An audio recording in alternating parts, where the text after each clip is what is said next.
Esta mañana yo quiero hablarles de un tema que titulé creyentes fervorosos. Ahora ya con esto, aunque la semana pasada dimos por terminada la serie, pero quedó esto y yo estaba queriendo no hablar de esto, pero yo sentía que tenía que decirlo, que tenía que explicar.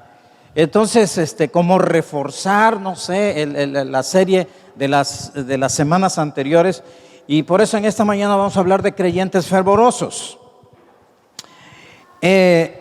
Para saber si soy fervoroso o si estoy fervoroso, necesito primero saber el significado de la palabra fervor. Así es que primero voy a mencionar sinónimos de la palabra fervor. Sinónimos: intensidad, entusiasmo, y escucha esta otra: celo. Estar hirviendo, eso es fervor. Y cuando yo menciono celo, me acuerdo de aquel pasaje que ya mencionamos en una de las prédicas, cuando Jesús llegó al templo y sintió celo por la casa de Dios. Ese es un fervor, una cosa que dentro de Jesús hervía por la santidad de la casa de Dios, por la casa de su Padre. La definición de fervor: ardor con que se hace algo, celo ardiente hacia las cosas de Dios, amor intenso y apasionado por Dios. Ese es el fervor. No es una loquera, no es emocionalismo que se te apaga el rato. Bueno, ahorita vamos a mencionar algunas cosas importantes para que se clarifique esto. El origen del fervor, fíjese bien. El fervor puede provenir de tres fuentes diferentes: fervor de la carne, fervor del diablo y fervor del Espíritu de Dios. Es interesante esto porque a veces pensamos que una persona está fervorosa porque la vemos muy activa, muy emocionada, y pensamos que Dios la está moviendo, y al poquito rato, ¡pum!, se apaga. ¿Qué le pasó? ¿Qué fervor tenía? ¿De dónde provenía ese fervor? Esa animación. Mire, yo les digo, en los años que llevo de ser cristiano he visto tantas cosas que me han servido. Porque no, el fervor no es lo que muchas... mire, es como el gozo. Gózate en el Señor, decimos. Hasta yo lo he dicho. Y en realidad nos estamos gozando en la carne.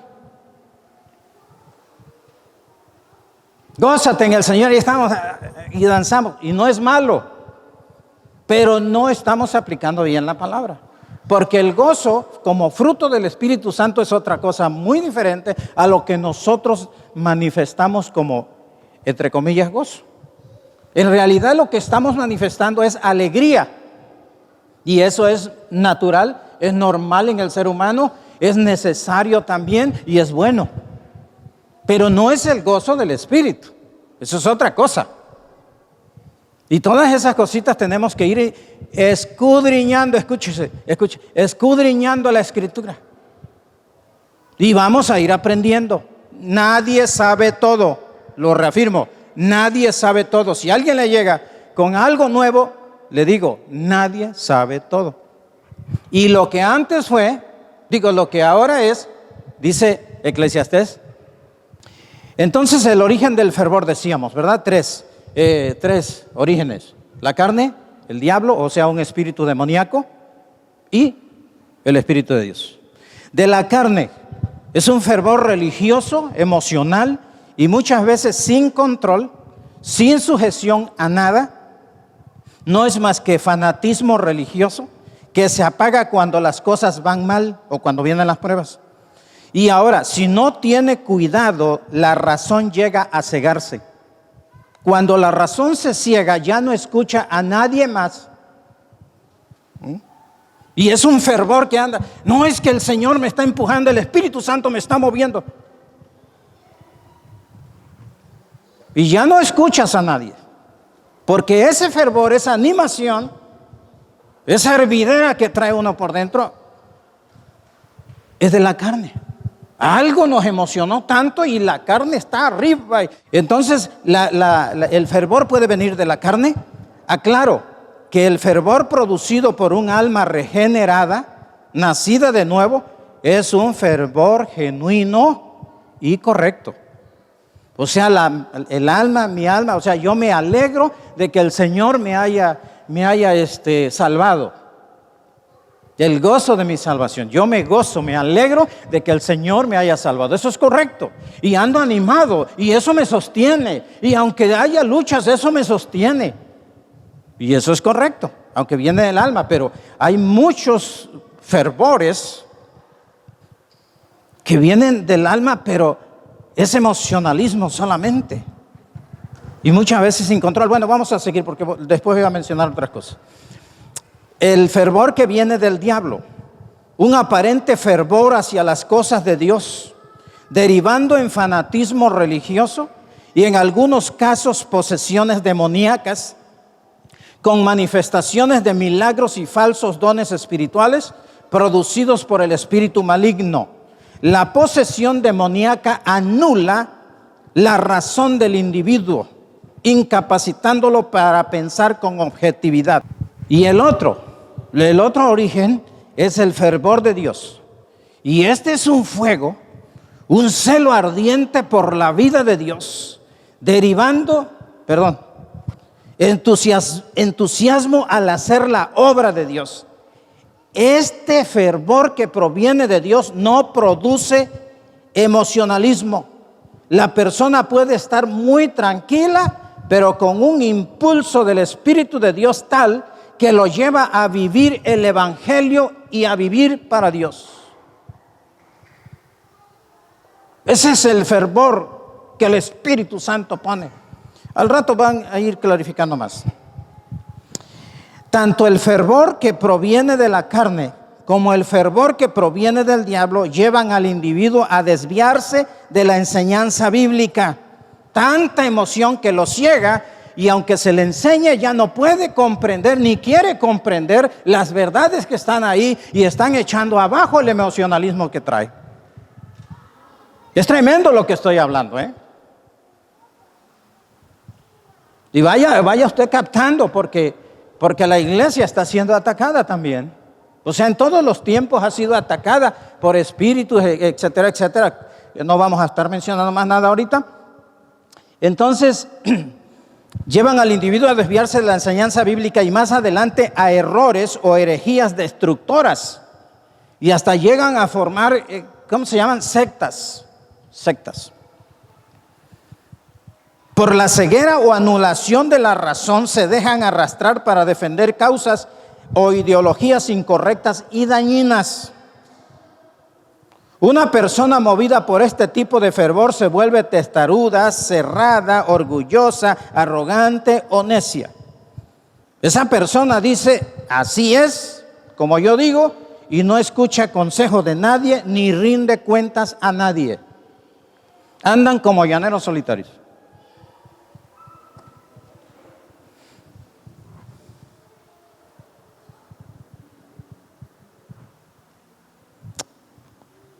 El fervor que proviene del diablo viene acompañado muchas veces, escuche, hasta con señales como milagros, escuche más, despertar psíquico y lo confunden con Espíritu Santo. Y es un despertar de algo psíquico. Le están despertando capacidades psíquicas y piensan que es el Espíritu Santo.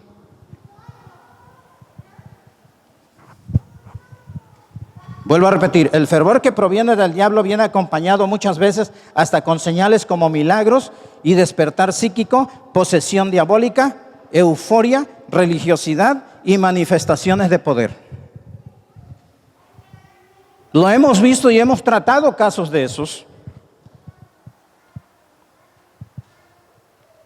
El fervor de Dios viene del Espíritu Santo. El Espíritu de Dios es el que lo produce en el creyente, ese fervor, ese ánimo. Y escuche, es mucho más notable en personas que son de temperamento tímido.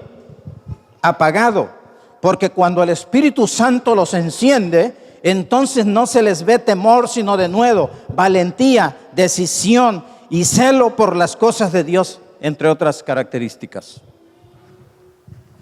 El fervor que viene del Espíritu de Dios va a producir el fruto del Espíritu Santo.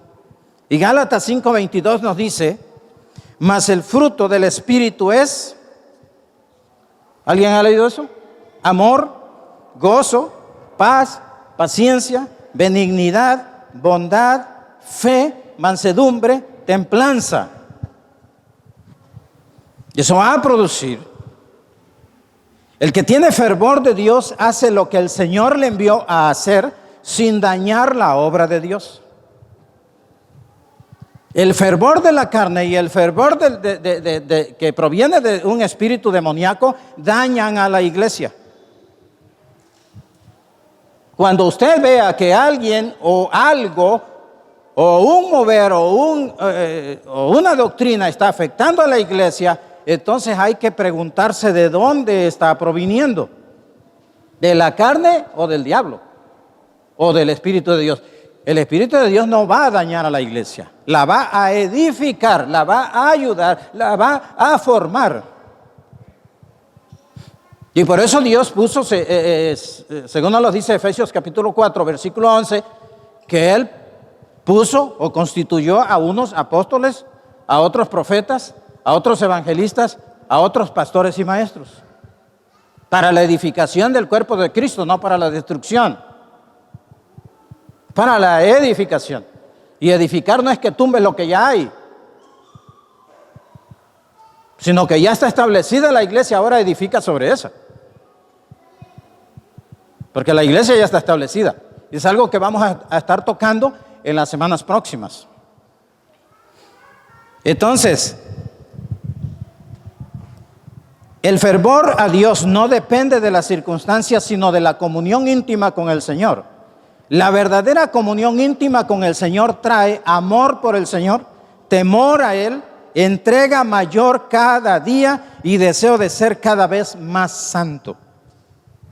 Eso es lo que trae el fervor, las ansias de ser como Él, de parecernos a Cristo. No de parecerse al pastor, sino de parecerse a Cristo, adquirir el carácter de Cristo, la imagen de Cristo. Él es al que debemos nosotros de seguir y de ahí tomar ejemplo de carácter. El fervor genuino proviene de Dios y se manifiesta, por ejemplo, con denuedo para predicar el Evangelio. Es una de las cosas que llega a suceder y ya mencioné otras. Sucede que mientras hay manifestaciones del poder de Dios, tenemos fervor por Dios.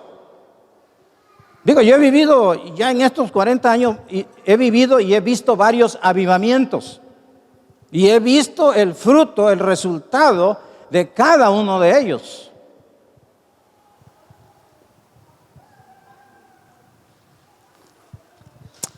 Voy a volver a leer esto que escribí, porque no quiero desplayarme solito. Quiero ceñirme a lo que traigo escrito para que esto tenga hilación. Sucede que mientras hay manifestaciones del poder de Dios, tenemos fervor por Dios. Pero cuando se esfuman las señales y milagros, el fervor y la pasión se apagan. Hay gente que piensa que en una iglesia, si no hay manifestaciones del poder de Dios, está apagada. Mi abuelito hacía hornos de leña, hornos para hacer carbón. ¿Alguien sabe de lo que le estoy hablando? Pone un montón de leñas así, paraditas, bien acomodadas, como un cerrito así, y lo tapan con cosas, y etcétera, etcétera, y le echan tierra encima, pero le encienden el fuego al centro, por un hueco que le hacen y le encienden adentro. Y ahí empieza a arder todos los leños, pero no dejan que se quemen. Y si sale el fuego por un lado, le tapan allí para que el fuego se concentre adentro solamente. Y cualquiera que ve eso dice, pues yo no sé por qué este señor hizo ese cerro de tierra, no sé, está mal de la cabeza. el fuego está por dentro. Al cabo, creo que de una semana ya se destapa el horno, porque yo también ayudaba, por eso lo sé. Se destapa el horno, se le quita toda la tierra y se abre el horno, se abre todo lo que hay ahí, toda la leña, entre comillas quemada, se abre y hay que andar apagando con agua cada leñito que todavía tiene fuego. Y lo anda uno apagando y ya queda el carbón. Entonces nunca pienses que porque una iglesia no tiene manifestaciones del Espíritu Santo, está apagada. Cuidado allí, porque le estás diciendo a Dios y estás juzgando una obra de Dios. Y te voy a decir, esto es una enseñanza que te va a servir para prevenirte de cualquier situación que pueda venir en contra de tu fe. Y no dije de la fe de Agua Viva, dije de tu fe puesta en la palabra de Dios. Entonces decía que mientras hay manifestaciones del poder de Dios tenemos fervor por Dios, pero cuando se esfuman las señales y milagros, el fervor y la pasión se apagan, porque están siguiendo las señales y no al que da las señales. Esto ya lo he explicado en otras prédicas. Porque están siendo movidos por las emociones y no por un amor genuino por Dios. Quien produce las señales en el creyente es el Señor Jesucristo. Por lo que no debemos seguir al creyente que manifieste señales. Señales como sanidades, milagros, que levante muertos. No. Tenemos que seguir a Cristo, que es el que murió por cada uno de nosotros. El que nos da de su espíritu y por ende nos da las señales. Todos los creyentes tenemos señales. Dice, y estas señales seguirán a los que creen en su nombre. Si no se manifiestan las señales porque el creyente no ha hecho nada para que se manifieste. Y ahí dice, impondrán las manos sobre los enfermos y los enfermos sanarán. Entonces, si tú oras y crees esa palabra del Señor, ¿qué va a suceder?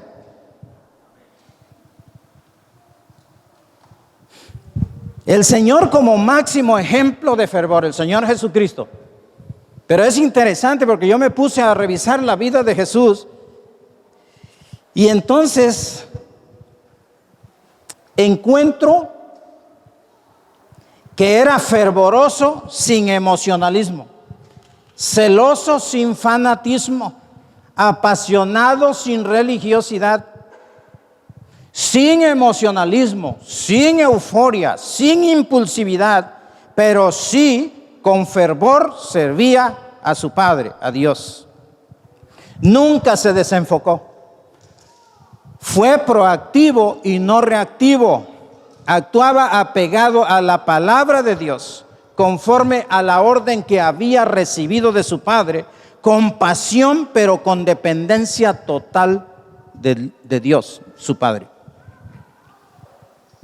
Entonces, si queremos aprender del fervor, el mayor ejemplo es Jesús. ¿Cómo es que Jesús estaba fervoroso?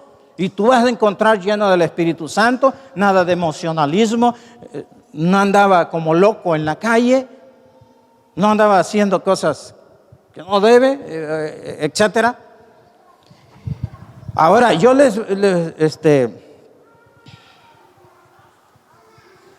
voy a mencionar aquí unos casos. Creyentes fervorosos. Veremos solamente 3 casos. Apolos, anótela ahí si quiere. En Hechos capítulo 18, del versículo 24 al 28. Anótele. Apolos era un creyente. Bueno, mejor lo leo y ahí se descubre todo. Versículo 24. Llegó entonces a Éfeso un judío llamado Apolos, natural de Alejandría, varón elocuente, poderoso en las Escrituras. Este había sido instruido en el camino del Señor y siendo de espíritu fervoroso, hablaba y enseñaba diligentemente lo concerniente al Señor. Y observe ahora lo que dice, aunque solamente conocía el bautismo de Juan. Solamente conocía el bautismo de Juan, pero tenía un espíritu fervoroso. Y cuando dice que tenía un espíritu fervoroso, estaba hablando de su naturaleza, de su temperamento, del temperamento de Apolos. O sea, él era así. Es como cuando decimos esa persona es hiperactiva. Pues es su naturaleza. Como aquel dice, decimos, aquella persona es pasiva. Porque todo, hasta ves que camina. Le dices, oye, ven esto, que mira, que te está esperando un regalo aquí. Voy corriendo. Y tú dices, es pasiva esa persona, es pasiva. O sea, esa es su naturaleza, ese es su espíritu, esa es su alma. Entonces, el alma de Apolos, eso era fogoso, era ferviente. No es malo ser ferviente, no es malo ser hiperactivo, no es malo ser pasivo. Pero el pasivo tiene que aprender del hiperactivo y el hiperactivo tiene que aprender del pasivo. Y entonces encontramos un punto medio. Bueno, pero no nos vamos a seguir acá. Entonces, versículo 26. Y comenzó a hablar con denuedo en la sinagoga, pero cuando le oyeron Priscila y Aquila, ellos habían sido discípulos habían sido enseñados por Pablo, por el apóstol. Le tomaron aparte y le expusieron más exactamente el camino de Dios. Mira, ¿sabes qué, Apolos? Está bien que tengas ese fervor por predicar la palabra de Dios, pero mira, ¿sabes qué? Tú nada más estás bautizado por el bautismo de Juan, pero Juan bautizó para arrepentimiento, pero ahora tienes que bautizarte en el nombre de Jesús. Y versículo 27, y queriendo él, o sea, ya después que Priscila y Aquila le mostraron un poco más exactamente el camino de Dios, dice, y él queriendo pasar a Acaya, los hermanos le animaron. O sea, Acaya, pero no crean que es la plaza esa que está allí, en Coaxa. Porque algunos dicen, ¿a poco pasó por aquí? No, él ya está con el Señor. Ok, entonces dice aquí, y queriendo pasar a Acaya, los hermanos le animaron y escribieron a los discípulos que le recibieren. Y llegado él allá fue de gran provecho a los que por la gracia habían creído, porque con gran vehemencia refutaba públicamente a los judíos, demostrando por las escrituras que Jesús era el Cristo. Este hombre tenía poco conocimiento, pero un espíritu fervoroso. Quería servir y quería predicar la palabra. No se lo prohibieron. Si quieres hacerlo está bien, pero cada uno escuche en el nivel de conocimiento que tiene. Yo no tengo por qué criticar a otro que sepa menos que yo o a otro que sepa más que yo. Ni quiero traer al que sabe más a que sepa como yo, a este bajo nivel, o a uno que sabe menos, a la fuerza traerlo a que sea de mi mismo nivel de conocimiento. No. Porque tampoco en la fe funciona así. La Biblia dice que a cada uno se le dio. ¿Alguien ha leído en cuanto a la fe? Diferente medida de fe. No quieras obligar que todos hagan lo mismo, porque no se puede. Porque entonces estás controlando la vida de esa persona si tú a la fuerza quieres que... No. El espíritu, el alma de Apolos era fervoroso, como ya dije, apasionado por naturaleza. Ese fervor se vio reforzado por el poder de Dios al haberse convertido al Señor. Por eso con vehemencia demostraba que Jesús era el Cristo. Si tú tienes por naturaleza el don natural, valga la redundancia, el don natural de la enseñanza, y cuando el Espíritu Santo te bautiza, ese don se puede, si así lo quiere el Señor, se puede ver reforzado, y ahora tu enseñanza es mejor, porque se ve reforzado por el poder y el conocimiento o guianza del Espíritu Santo. Entonces, vamos a ver otros dos casos de personas fervorosas. Simeón y Ana en Lucas capítulo 2. Lucas capítulo 2. Porque han visto mis ojos tu salvación. Versículo 34.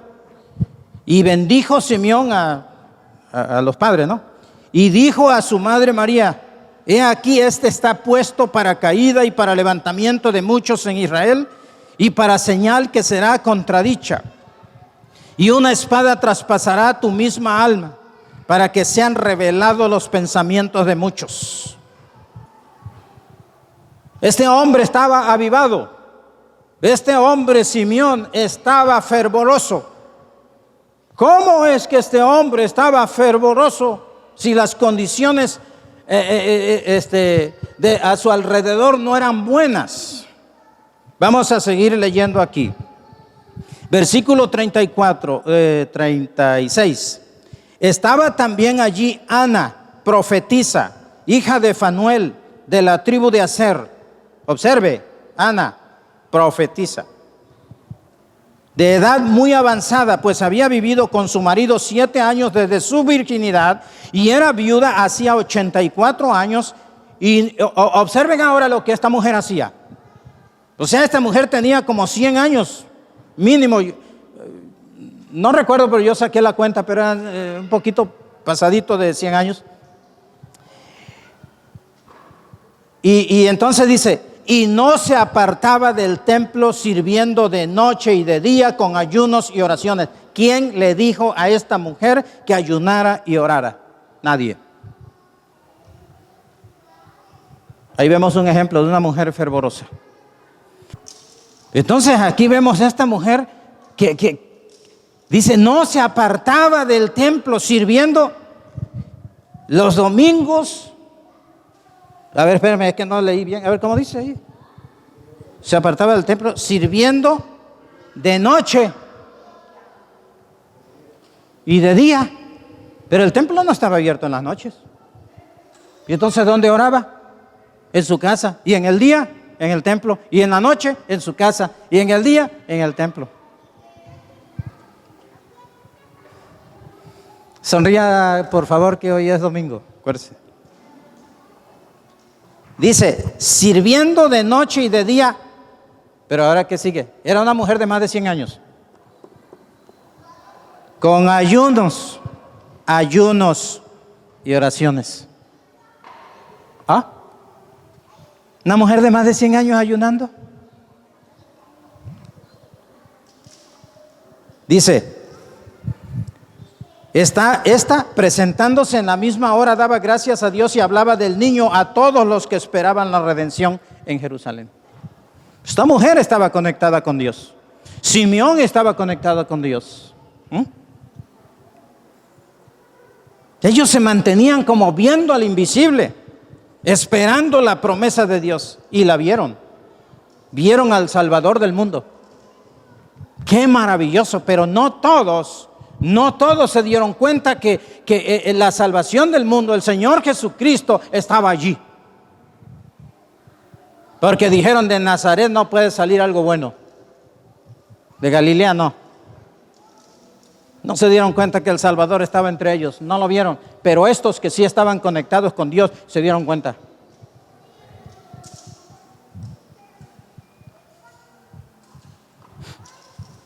Pudiera yo decir otras cosas más, pero vamos a seguir adelante. En medio de las circunstancias adversas, conflictivas, de inseguridad, de violencia, de traición, de persecución que vivía el pueblo de Israel en esa época, y a pesar de la mucha hipocresía de los líderes religiosos, había personas como Ana la profetisa y Simeón que mantenían una buena relación con Dios, y Dios les concedió ver al Salvador del mundo. Desde luego, hay que decirlo, así como ellos, los apóstoles y otros muchos no mencionados en la Escritura han mantenido durante su vida una verdadera, íntima relación, comunión con el Señor. Independiente de que los líderes religiosos comunicaran fervor, ellos mantenían una relación con Dios verdaderamente cercana, íntima. No necesitaban que los estuvieran animando a cada rato.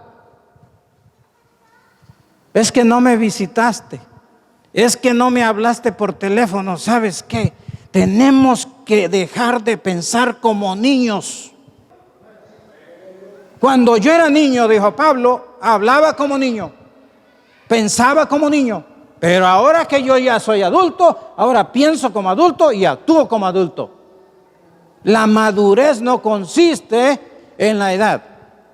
La madurez depende de la renovación del entendimiento que dice Romanos capítulo 12. Si no renovamos el entendimiento, no maduramos. Pero tenemos, por ejemplo, nosotros los cristianos, que tenemos que permitir que la palabra de Dios sea la que modifique nuestra manera de pensar. Tú no estás aquí por mí, por el pastor, por los líderes. Tú estás porque Cristo te alcanzó. Y hay una relación entre hermanos. Esta es tu casa, porque aquí Dios te puso.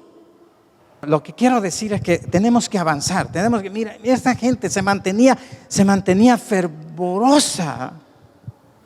Yo digo, si nosotros hubiéramos vivido en ese tiempo de los apóstoles, donde había persecuciones, los mataban a espada, los aserraban. Lea usted Hebreos capítulo 11 y usted va a encontrar ahí cuánta gente con serrucho. Y digo yo, ¿hubiera yo aguantado? ¿Hubiera yo renegado de mi fe? ¿Me hubiera apartado del Señor? ¿Hubiera yo estado fervoroso? ¿Me hubiera atrevido a predicar la palabra? Yo me hago esas preguntas. Vamos a la palabra de Dios. Romanos capítulo 12, versículo número 11. ¿Qué hacer para mantenernos fervorosos?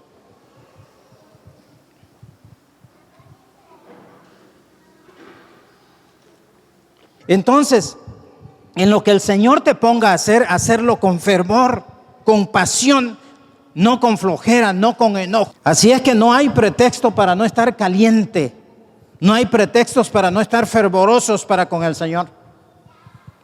Si nos mantenemos fervorosos, ni lo alto, ni lo bajo, ni lo profundo, ni hambre, ni desnudez, ni persecución, ni pandemia, ni ninguna otra cosa creada nos podrá apartar del amor de Dios que es en Cristo Jesús. Nada. Pero fervor.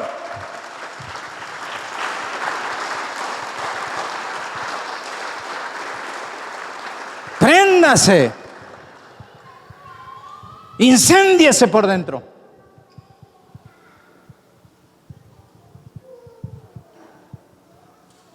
El Señor quiere creyentes radicales, no tibios. Eso ya lo vimos en la serie anterior. Personas bien definidas, fríos o calientes, bien seguros, no que estén jugando al cristiano. Calientes, con fervor, con entrega, con decisión firme y permanente. En una palabra, con Él o contra Él.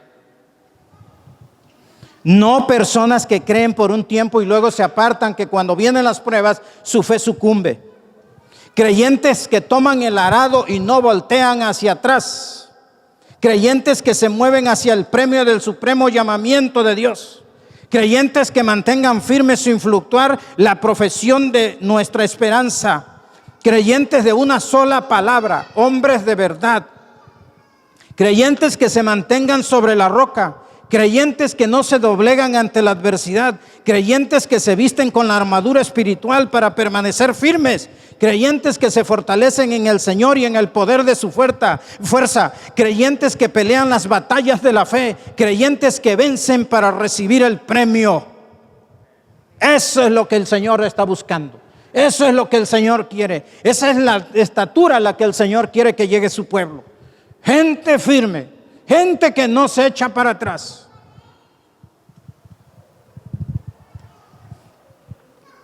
Voy a leer otro texto bíblico, ya para cerrar. Mantengamos, Hebreos 10, 23 al 25. Mantengamos firme, sin fluctuar, la profesión de nuestra esperanza, porque fiel es el que prometió. Y considerémonos unos a otros para estimularnos al amor y a las buenas obras, no dejando de congregarnos como algunos tienen por costumbre, sino exhortándonos, y tanto más cuanto veis que aquel día se acerca. Así es que te voy a mencionar solamente 3 cosas que ya tú las sabes, pero que es necesario ya para cerrar. Así es que para mantenernos fervorosos, mantén comunión íntima con el Señor. orando en el entendimiento y orando en el Espíritu. Número 2, estudiar la palabra de Dios todos los días. Todos los días. Quizás no te da tiempo de estudiar, pero sí leer. Dice, es que no me da tiempo en las mañanas leer la Biblia antes de irme. Señores, cuando yo estaba trabajando, me levantaba a las 5 de la mañana.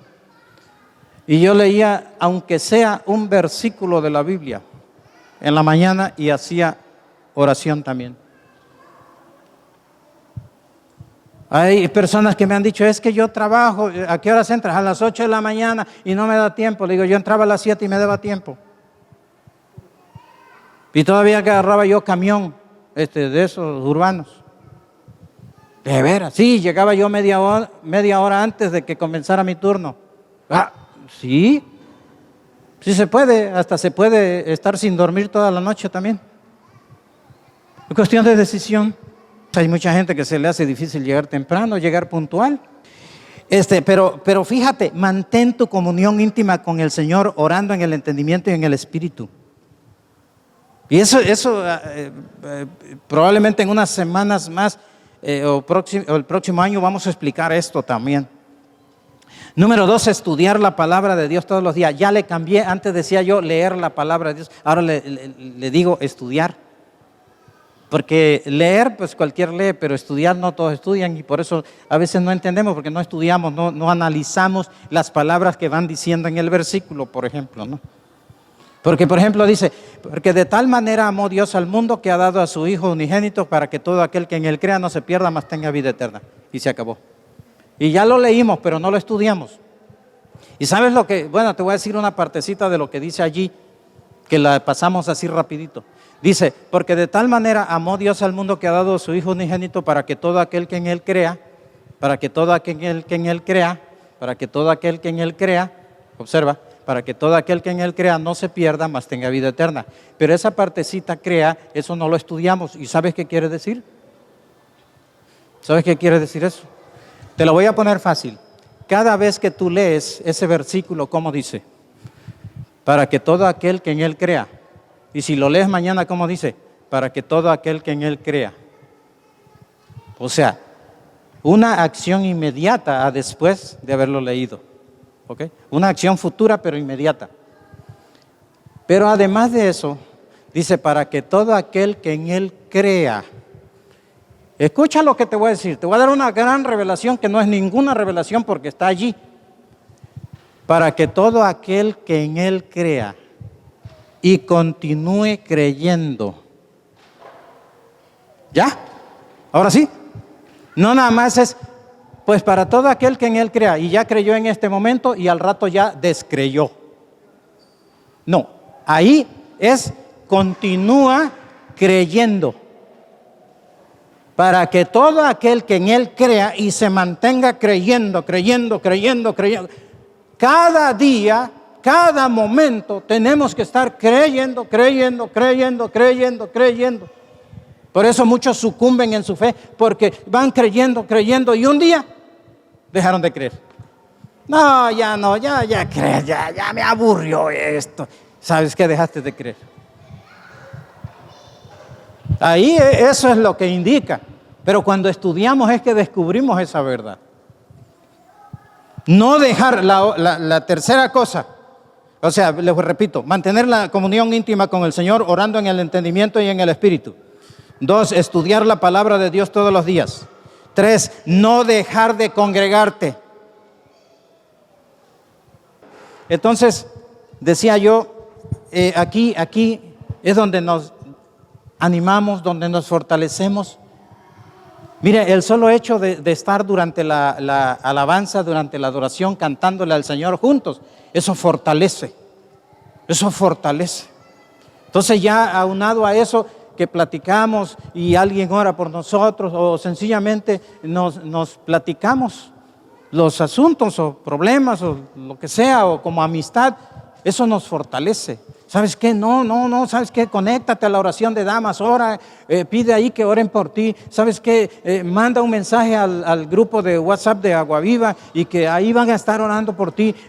Todas esas cosas. Y eso nos ayuda. Cuán bueno y cuán delicioso es habitar los hermanos juntos en armonía. Es como en buen óleo y etcétera, etcétera. Y luego dice, ahí es donde Dios envía bendición y vida eterna. O sea, hay bendición en el hecho de reunirnos. Porque donde 2 o 3 estén reunidos en su nombre, dijo el Señor Jesús, allí estoy yo. Ok, entonces, esas 3 cosas, nada más. Y poniéndolas en práctica, mira, tú vas a mantenerte fervoroso, aunque se cierren las reuniones por 3 años. Tan pronto se abran, tú estás ahí. Y bien fervoroso, como si hubieras estado presente todo el tiempo. Vamos a orar, póngase en pie.